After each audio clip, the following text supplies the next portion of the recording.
아침에 그리고 또 목이 안 풀렸는데 높은 고음을 내는 게 참 힘듭니다. 우리 성가대 우리 권사님들, 우리 장로님, 집사님들 와서 연습하고 이 정도 하는 것도 얼마나 귀한 정성인지 몰라요.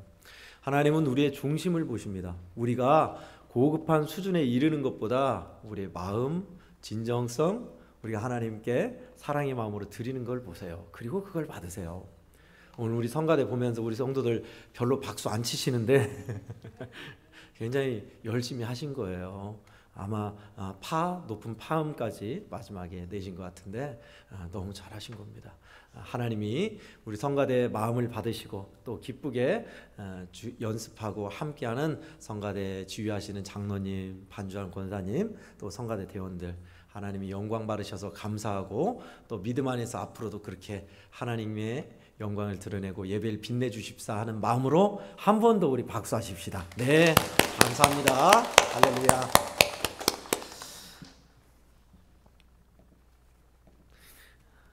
주님이 사랑하시는 우리 예양옥교회 성도 여러분, 하나님의 은혜 가운데서 우리는 또 이 믿음의 자리에서 만났습니다. 우리 함께 축복하십시다.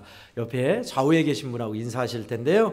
우리는 정다운 사람입니다 하고 인사하실까요? 우리는 정다운 사람입니다. 우리는 정다운 사람입니다. 한 번만 더 인사하시겠습니다. 사랑하고 축복합니다 하고 인사하시죠. 사랑하고 축복합니다. 사랑하고 축복합니다. 아멘. 지난주에 저는 베트남 북부 지역 하장 지역을 다녀왔습니다. 여러 가지 많은 일을 겪고 보고 왔는데요. 하나님의 은혜를 받고 왔습니다. 우리 성도들이 많이 기도해 주셔서 하나님의 은혜 가운데서 선교의 마음이 무엇인지, 죽어가는 영혼들 선교 현장을 바라보는 하나님 아버지의 마음이 무엇인지 조금은 깨닫고 올 수 있는 좋은 시간이었습니다.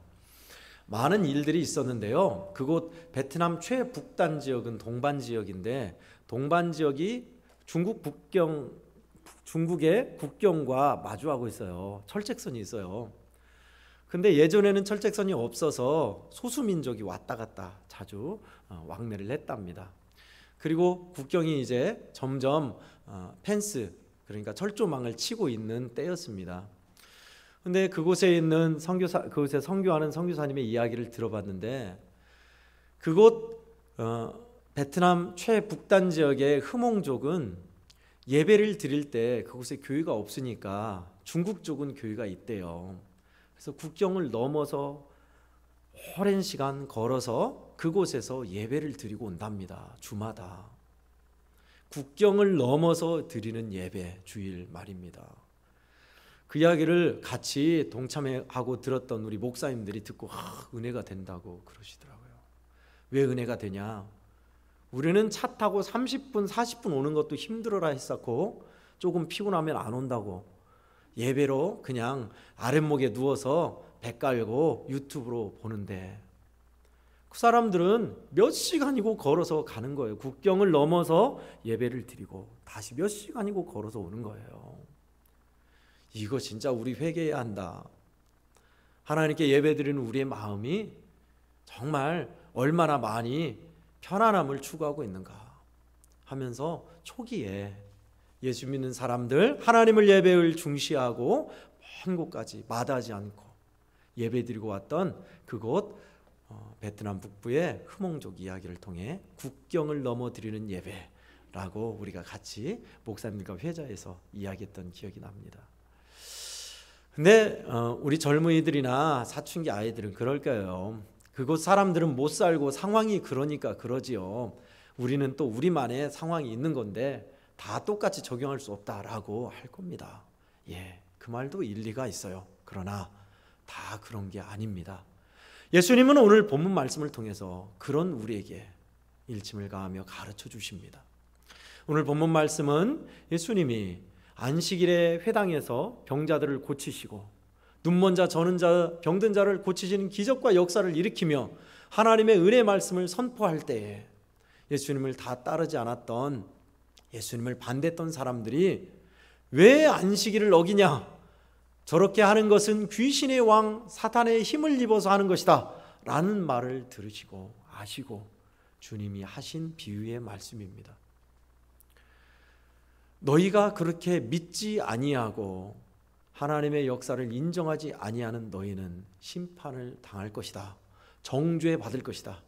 너희는 죄인이다 라고 지적을 받을 건데, 그것은 다름 아닌 니느웨 사람들 그리고 남방 이방의 멀리 스바 여왕이 너희를 정죄할 것이다 라는 말씀입니다. 그게 무슨 말씀이죠?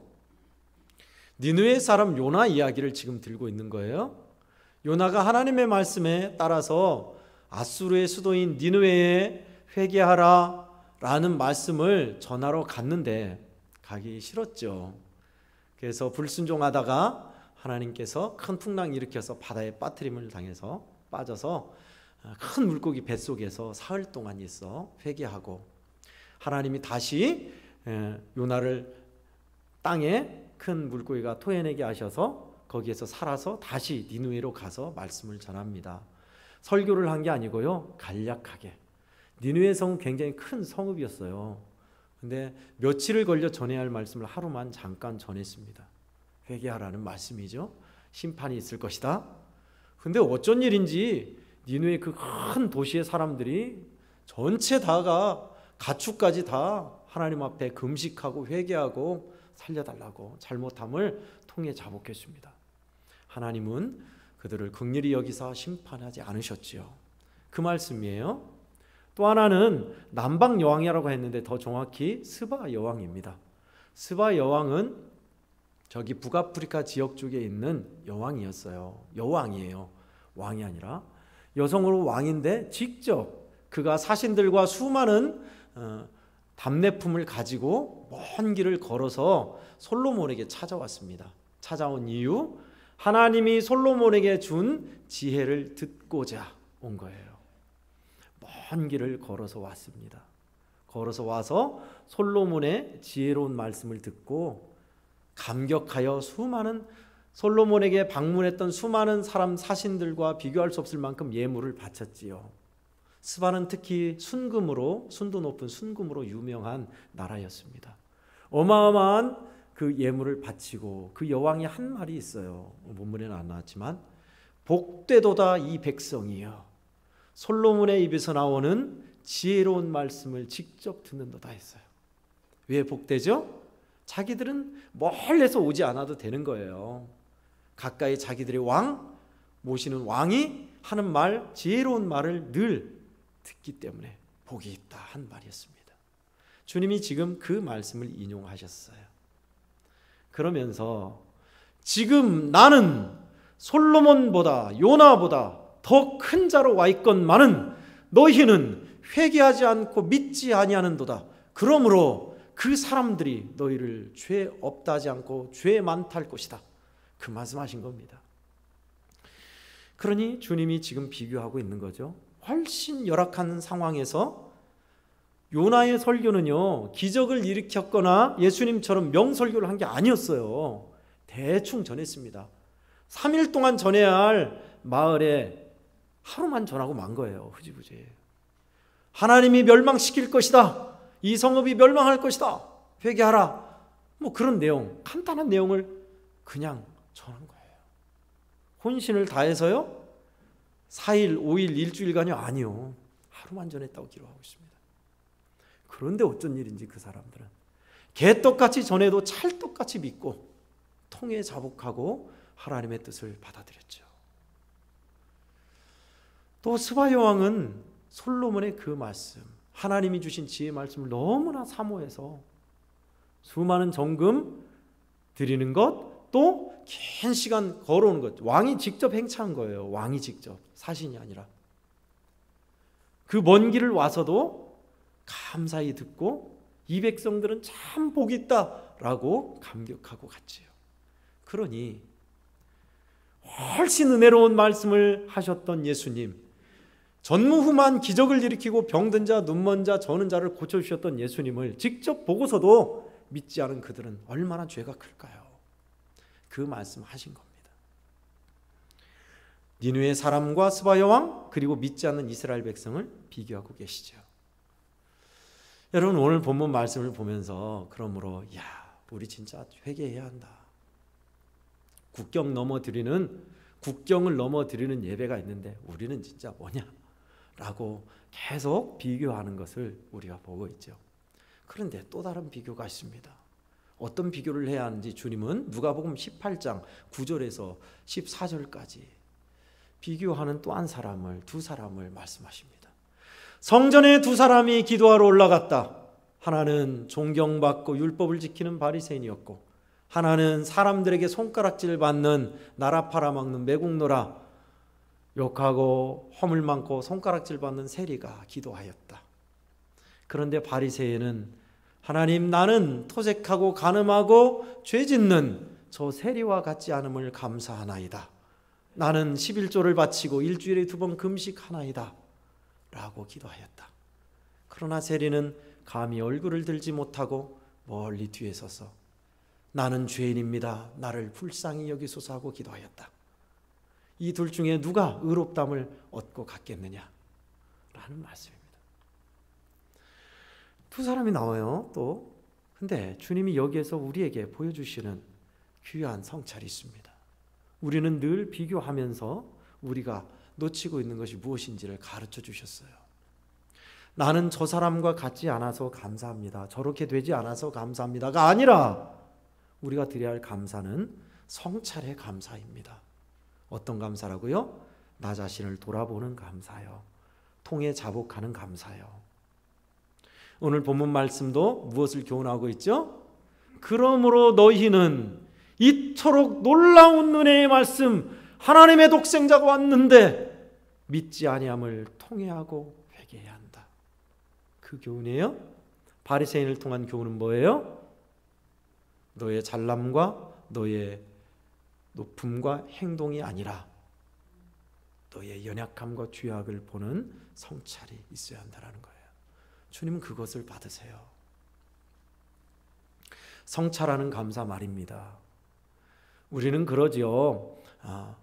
내가 사지 육신이 있어서 또 두 다리가 없고 팔 다리가 없는 장애우보다 나에게 사지 육신이 있어서 볼 수 있는 눈이 있어서 호흡할 수 있는 건강이 있어서 우리는 감사한다고 하기도 합니다.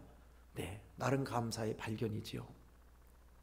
그런데요, 우리가 진짜 감사할 이유는 있어서가 아니에요. 이러함에도 주님의 일을 게을리하고 하나님의 은혜를 저버리는 나를 하나님이 깨닫게 하시는 그 성찰에서 감사가 나오는 겁니다.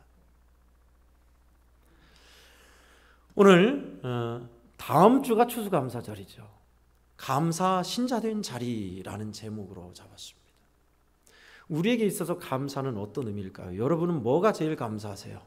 제가 해마다 추수감사절은 우리 1년 동안 우리의 가장 귀한 감사를 바치는 절기라고 말씀해 왔습니다. 그리고 예전에 드렸던 것 같이 형식적으로 말고 뭐가 감사한지 감사 봉투에 구체적으로 가장 감사한 것을 적자 있습니다. 저는 감사 편지도 한번 또 써보고 그랬더라고요. 예전에 보니까.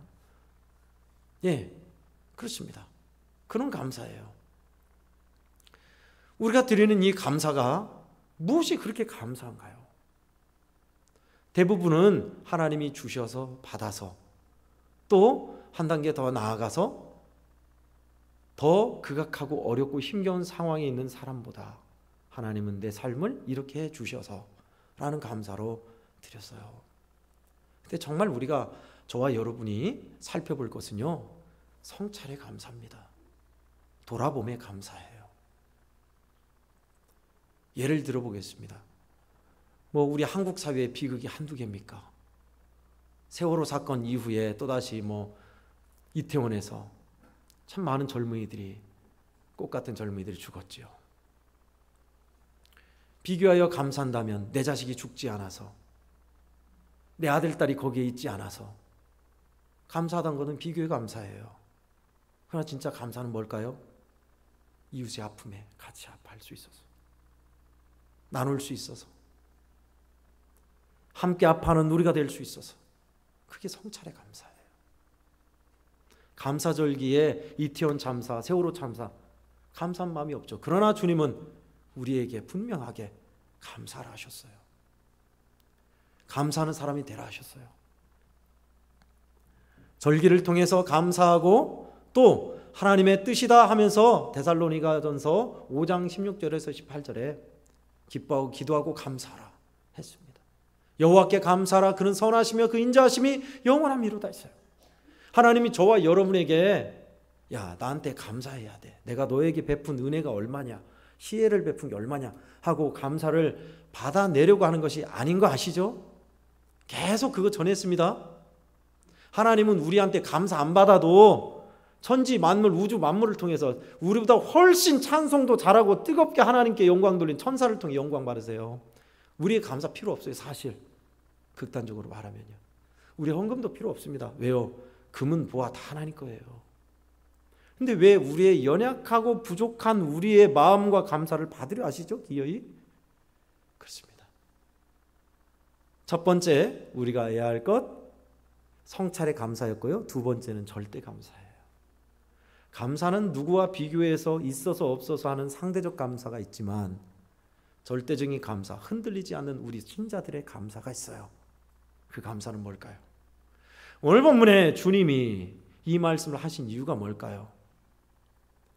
하나님의 말씀을 놀라운 기적과 은혜의 역사를 알고도 받아들이지 않고 이리 엇나가고 저리 엇나가고 이 구실 저 구실 되면서 믿음을 받아들이지 않는 그들에게 주님이 오신 거예요.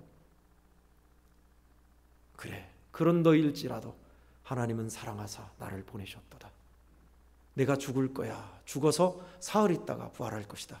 이것이 바로 너희를 사랑하는 하나님의 증표인 것을 알라. 요나보다 더 큰 이가 여기 있다. 솔로몬보다 더 큰 이가 지금 여기 있다. 왜? 너를 사랑하여 하나님이 보내셨도다. 이거 보여주신 거였습니다. 왜죠? 그게 왜 감사죠? 저와 여러분은요, 우리는 알아요. 얼마나 잘 안 변하고 얼마나 고집이 세고 완고하고 완악한지 우리는 스스로 알고 있어요. 그런 우리를 하나님은 포기하지 않으십니다.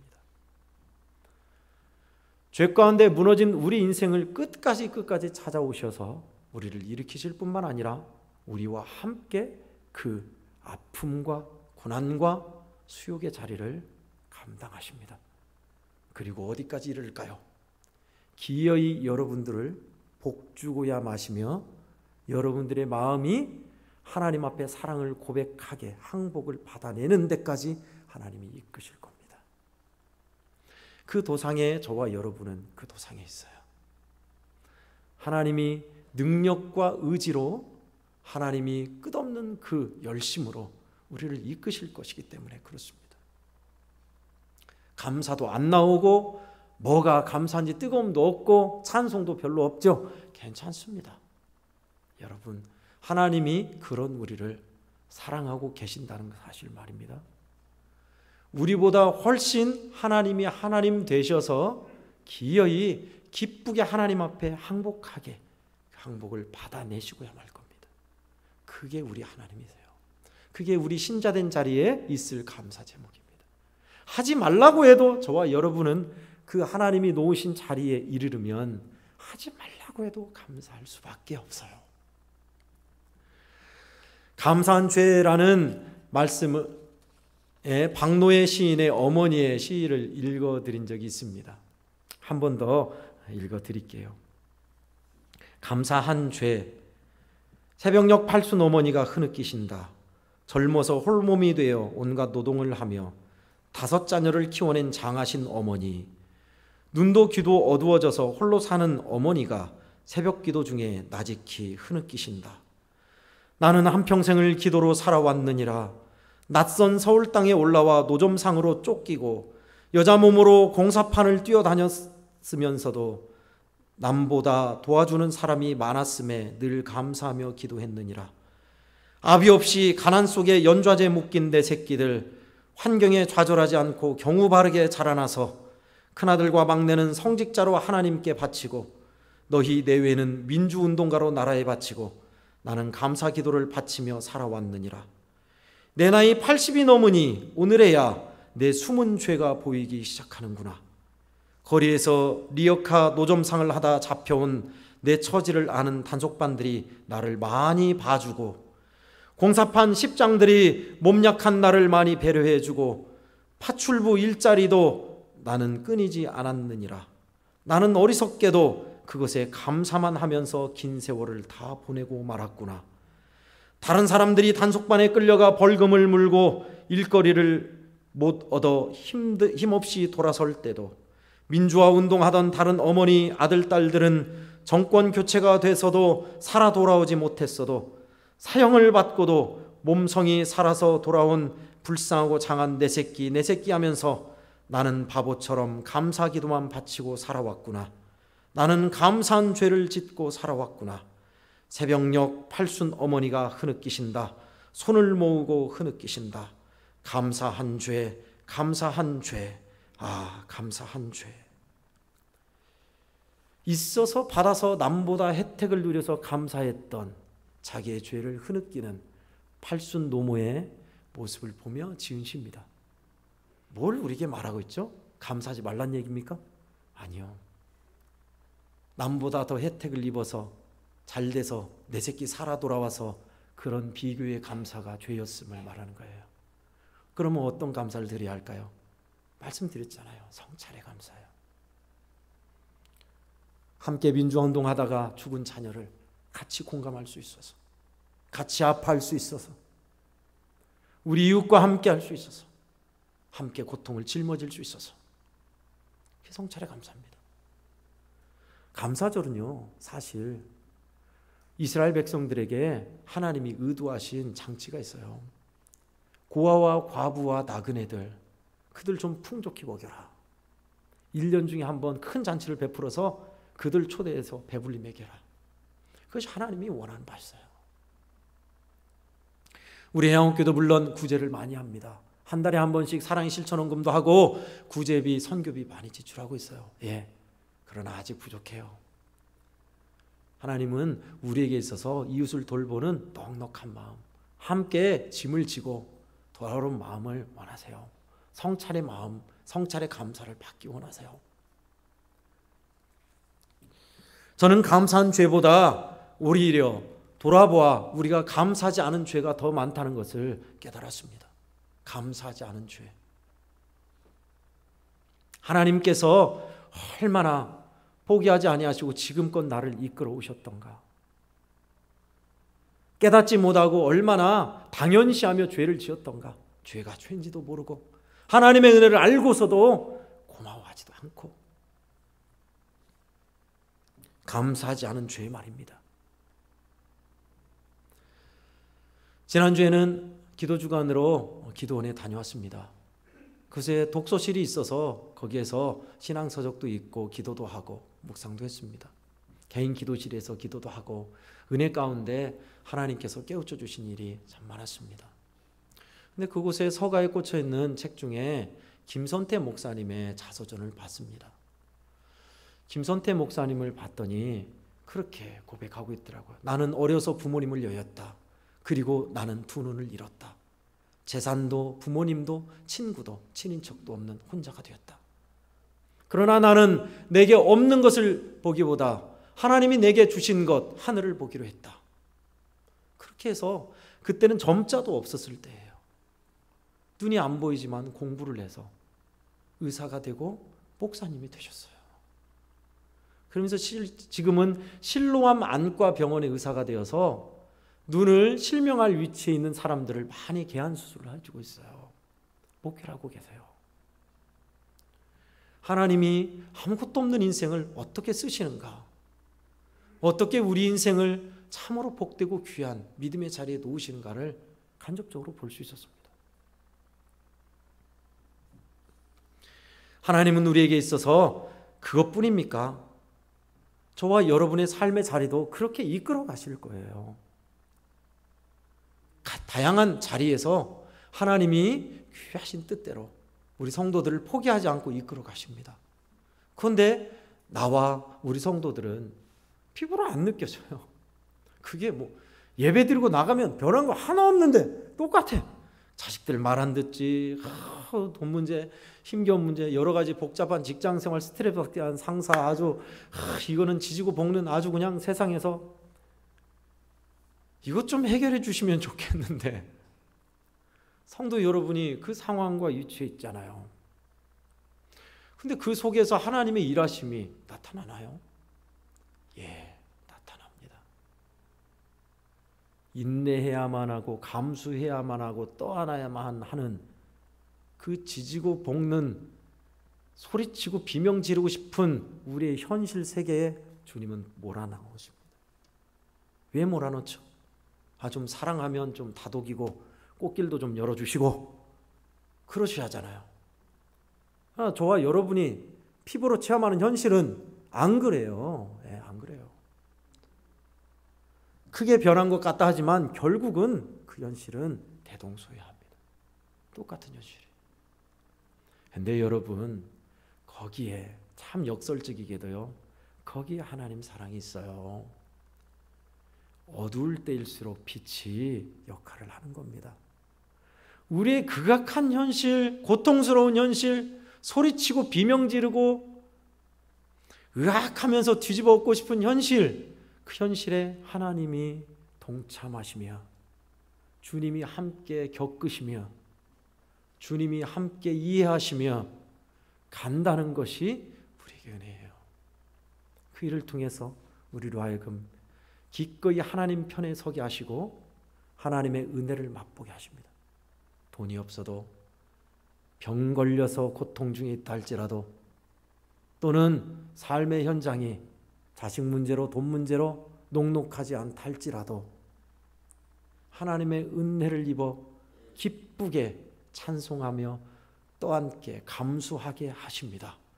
그것이 신자된 자리, 우리를 세우신 자리예요.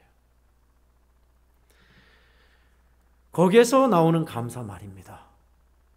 나를 이 믿음의 자리에 세우셔서 이 어려움 속에서도 하나님의 영광을 인정하게 하시고 하나님의 사랑으로 살게 하시니 신자된 자랑과 기쁨, 이 영광스러운 소망을 놓치지 않는 사람 말입니다. 그것이 오늘 제목이에요. 감사, 신자된 자리. 저와 여러분은 그 자리로 부르셨어요. 우리의 삶은 평범합니다. 김선태 목사님처럼 극적으로 삶이 확 변해서 하나님의 영광 드러내는 수준에 하루아침에 갖다 놓아지지 않고 또 요셉처럼 다니엘처럼 과정이 아니라 결과로 총리 되게 하시고 더 높은 지위를 주시고 다윗처럼 영원히 빛나는 이름을 갖는 사람으로 한 번에 놓지 않으세요. 저와 여러분의 삶의 자리는 하나님의 훈련의 자리, 불구덩이 같은 자리에 있는 것만 같을 때가 많습니다. 근데 그 자리에서 하나님이 알게 하십니다. 진짜 알게 하세요. 깨닫게 하세요. 얼마나 크신 사랑인가를 알면 우리는 하나님이 나를 부르신 자리가 얼마나 귀하고 영광스러운 자리인지를 고백하며 감사가 나옵니다. 이것이 절대 감사예요. 있어서 받아서 남보다 나아서가 아니라 성찰의 감사를 뛰어넘어 우리가 놓치지 않는 우리 가슴 깊은 곳에서 우러나오는 절대 감사 말입니다. 그런 감사를 드리는 한 사람의 시를 소개하고 마치고자 합니다. 박인걸이라는 분의 주님 감사합니다 라는 시입니다. 한 쌍의 비둘기처럼 오래된 둥지에서 아내와 함께 오손도손 살아온 나를 감사합니다. 뒷바라지 힘들어도 현관에 뒹구는 자식들 신발을 보면 마음으로 기댈 수 있어 감사드립니다. 아침마다 깨어날 때면 아직도 내 심장이 뛰고 있고 푸른 하늘을 볼 수 있음을 감사합니다. 서로 아껴주는 아름다운 마음을 가진 이웃들과 언제나 함께 있어 감사합니다. 햇곡 밥을 지어 푸성귀 반찬을 얹어 먹을 때마다 풍성한 양식에 감사드립니다. 하늘에서 땅으로 내려와 주님의 목숨과 나를 맞바꾸어 영원한 생명을 주시니 감사합니다. 평범하죠? 평범한 속에서 하나님 앞에 드리는 감사가 묻어있는 시입니다. 주께서 사랑하시는 애양교회 성도 여러분, 이번 주는요, 다음 주 추수감사절을 예비하고 우리를 부르신 신자된 자리에 내가 도대체 뭐가 감사한가? 2022년 올 한 해 1월부터 지금까지 가장 감사한 제목은 뭐였는가? 성찰해 보시죠. 그저 늘 절기 때 돌아오듯이 추석 설날 돌아오는 명절처럼 그냥 맞이하는 거 말고요. 한번 돌아보시게 해요. 뭐가 그렇게 감사한지, 또 하나님은 어떤 큰 은혜를 나에게 베풀어 주셨는지, 성찰하며 돌아보며 내가 잘못한 이만한 죄인데 하나님은 나를 어떤 은혜로 품으시고 덮으셨는지, 성찰의 감사, 절대 감사 발견하시고 감사를 황금같이 준비하셔서 드리는 저와 우리 성도들 되시기를 예수님 이름으로 축원드립니다. 아멘. 하나님 아버지 감사합니다. 신자된 우리를 부르신 자리가 이게 얼마나 영광과 거룩과 소망의 자리인 줄 우리로 하여금 알게 하시고, 하나님 이 기쁨과 감사를 놓치지 않게 하여 주시옵소서. 우리는 단순하게 받아서 있어서 누려서 감사할 때가 참 많았는데 하나님 이제는 성찰의 감사로 나가기를 원합니다. 돌아보아 내 죄를 통회하며 돌이키는 그 감사, 하나님의 은혜가 크심을 느끼는 감사로 나아가는 2주가 되게 하여 주시어서 돌아온 다음 주 추수감사절에는 그 황금 같은 감사로 주님 앞에 드려지는 우리들 되게 하여 주시옵소서. 예수님의 이름으로 기도하옵나이다. 아멘.